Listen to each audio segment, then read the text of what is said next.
Challenge Jairam. Fake news? Opinion? I have numbers that will show you why it's a true fact. So, next speaker is gonna be Kristen, Hare, which a couple of years ago, I asked Kristen about something about her history, besides his official position, which has right now. And she told me that she was a professor, a teacher, in South America for 2 years with sexual education.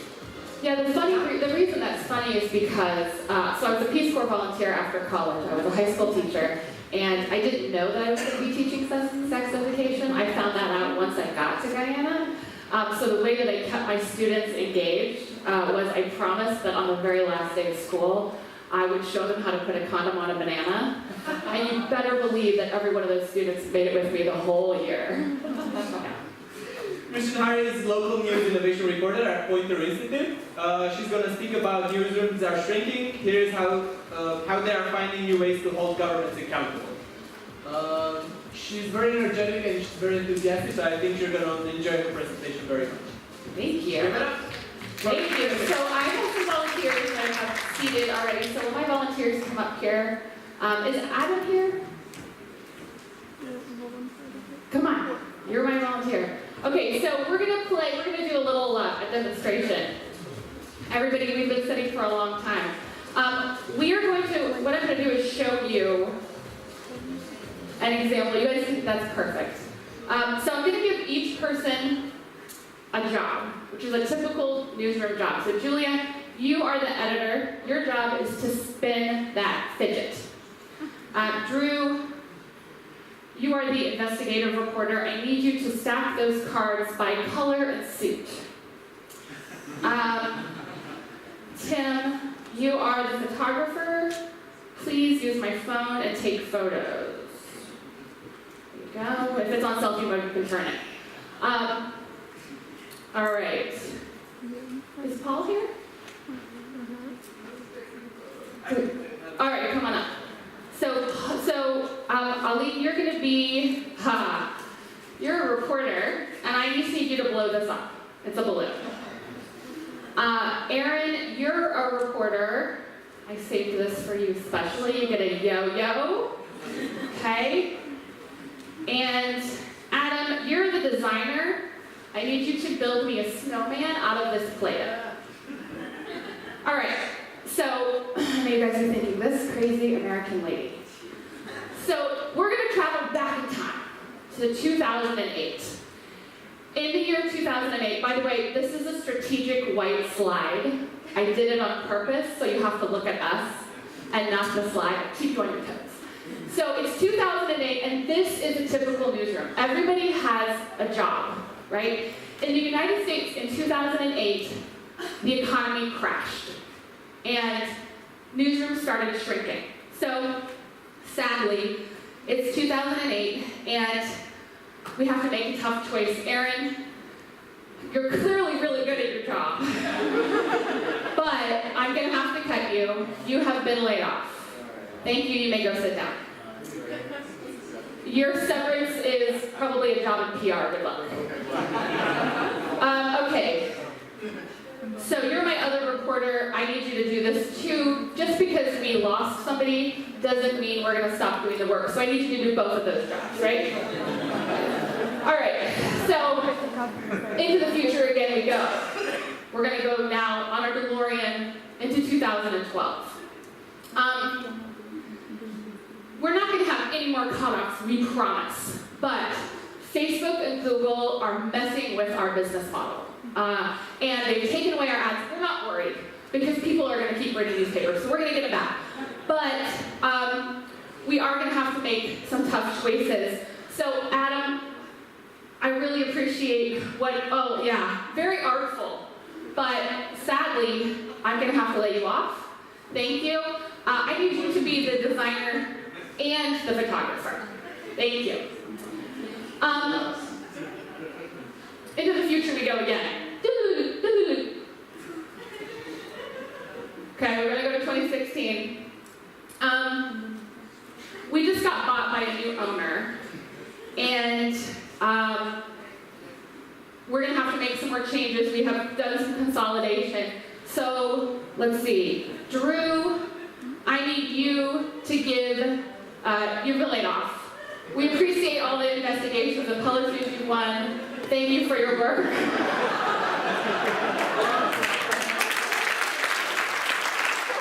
I need you to take that off too, please. And guess what?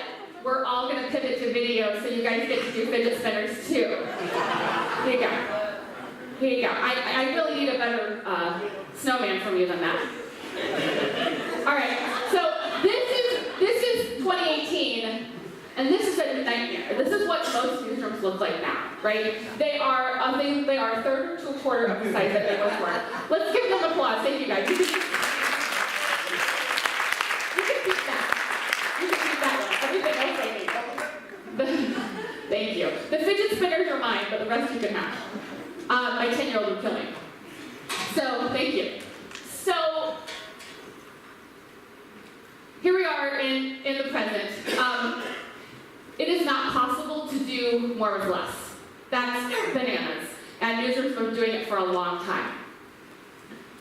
I'm excited about what we're going to talk about today, but I want us to start with our feet firmly planted in reality.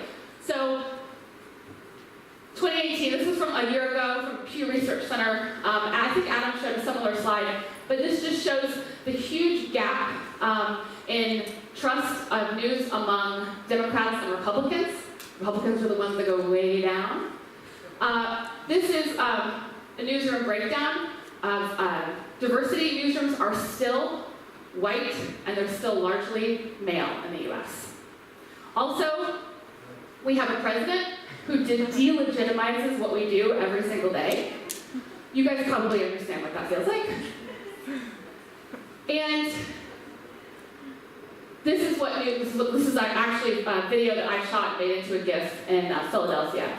The Philadelphia Inquirer, at its biggest, had 600 reporters in the newsroom. It has since merged with Philadelphia Daily News and Philly.com, and combined, when I visited there in 2016, there were about 250. One entire side of the building is a ghost town. But, what did they say? Necessity is the mother of invention. Out of this time are coming some really exciting collaborations and projects. So we're going to talk about 3 newsrooms, local newsrooms, that have found ways to cover their local governments with incredibly small staffs. So the first is Mississippi Today. This is an online site. They have a total staff of 16, which for a digital newsroom is not bad. So they decided to do a fact check on the state of the state speech for their governor, the governor of Mississippi. So this is what it looked like. They had all of the reporters work on it, and they took them by beats. So the education reporter was listening to the education facts, and they included what he said, and then they backed it up. So he said, we have to do everything we can to help good teachers be great ones. It should include funding them, right? Funding programs. One of them is Teach for America. Fact check, Teach for America has struggled to manage recruitment and training with current state funding. So he's saying, this matters. And they're saying, yeah, but you're not funding it, right? That's a problem. He's saying, we have directed more than $100 million to teacher pay raises. They're saying, yeah, in 2014, also, teachers in Mississippi make among the lowest rates in the country, right? So they're offering context around the things he was saying. So here's what they did.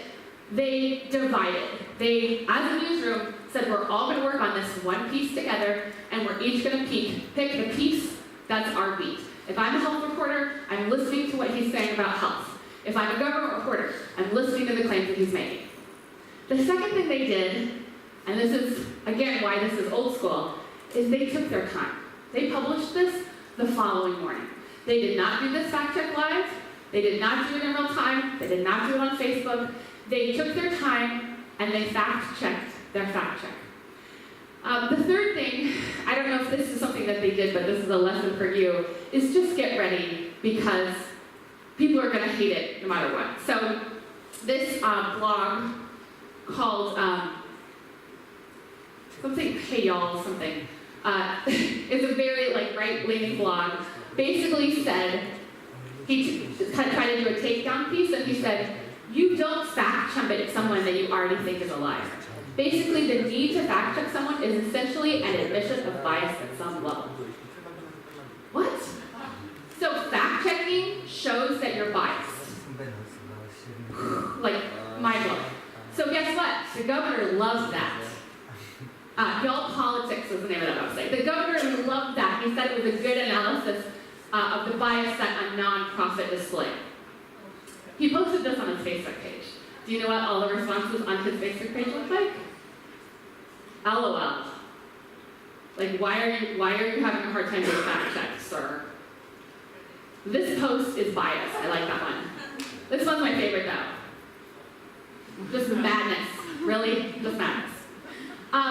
So I talked to Ryan, the reporter, the editor, about this, and he said when something that should be as routine as a fact check can draw so much vitriol from public officials who should be accountable to the public, it just illustrates the importance of the work we do every day. So this helped reinforce that they're doing the right thing. Okay, so the second one I may have skipped ahead. This is from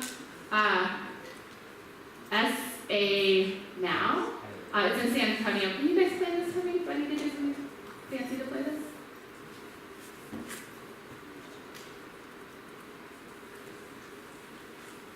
Okay, that's okay. We're going to flip that. Or not. Okay. So, okay. Executive Director, SA Christian Resource Center. Good afternoon. What do you see as the deepest systemic causes of generational poverty in San Antonio? Serving. I mean, we could be here all afternoon talking about that. The deepest, say that again, the deepest systemic causes, the real root level causes. Well, I mean, since you're with the Christian Coalition, I'll go ahead and put it out there that to me, it's broken people. You know, people not being in relationship with their Creator, and therefore not being in good relationship with their families and their communities. And so this is the mayor of San Antonio, and she said in a public forum that the reason that people are in poverty is because they don't believe in God. So, yes, we'll have church later if you want. So Now Pass SA is an online for-staff news organization based out of public library, and they go to public events and live stream. So they were the only media outlet at this event who caught what she said, and this story went viral. This is how the Washington Post described it, and this is HuffPost. So guess what? Like, religion is the answer to all of our problems. This makes me super duper happy. Another reporter in Texas said that it helped voters gain an awareness of the candidates' values, which allowed them to make a more informed decision. By the way, she was a Democratic mayor. Emphasis on was. She was not reelected after that. So, Now Pass SA is really interesting because they partner. So they go to these places, they live stream so people can see things for themselves, see what's happening in public meetings. They partner with the library for distribution. They also make their live streams available for any media outlet that wants it, which is a huge service. They don't ask them to pay for it. They use volunteers and interns to go to those meetings and help them do the recording. And they also offer full transparency on their site. We're a nonprofit. Here's all the places we got our funding. Here's where we got it last year. Here are the places we go. Here's how we do our business. It's very easy to get a very good sense of what they're all about. The last one is City Bureau. This is in Chicago, on the south side, and it has a staff of 4, but they use fellow students in the spring and in the fall to help them be a little bit fuller. And they have a lot of really interesting programs, but one of them that I like is called Documenters. They basically recruit, train, and pay people in the community to go and help document things that are happening in the community. This is a really cool project they have. It's called City Scrapers. So one of the challenges is people who want to be engaged, the number of steps you have to go through to even find public meetings, when they're happening, where they're happening, what the room number is, all of those things, it's a lot of work to do. So they're currently getting a team of coders together to open source a project that will scrape all government websites in Chicago so that you can see very easily on a map when your meetings are happening near you. It's a one-stop shop. So I think that City Bureau is incredibly smart with the way they do this. The first thing is they offer people a lot of ways to get involved. Do you want to attend meetings for us and shoot video or photos? Do you want to attend and blog about it for us? Do you want to be a coder? Is that your skill? Do you want to give us training and teach us skills we don't have? Then they offer pretty high-level training, and then they pay them. I checked their website again last night. I think they pay them like $15 an hour, which is not shabby. That's a lot more money than you're going to make in a lot of other places. So, to me, all of these projects have in common, very specifically, this desire to continue to bring sunlight and electric light into dark places. As newsrooms have gotten smaller, there are less people to watch what's happening. And one of the things, as I was thinking about this talk, and as I was thinking about what all of you have taught about all of the different sectors that you work in, is that I think for all of us, our jobs are essential to the public, but we now live in a time when more than ever the public is essential to our jobs. That's it.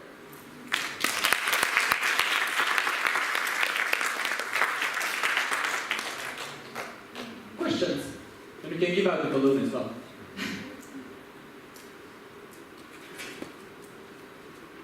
One way. No questions? Then killers? No, one.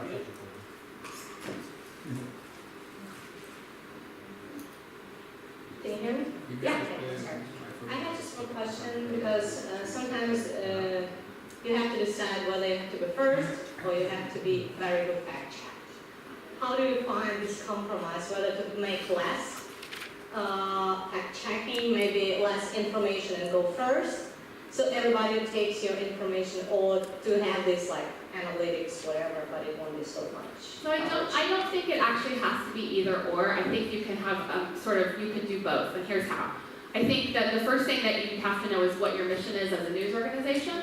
And so if your mission is to give people context and to hold the government accountable, then you probably don't want to be out there first and make mistakes, right? But so much of what we're doing right now in digital media is creating habits, and so we want people to know that when something happens, they should come to us, and we're going to give them that information.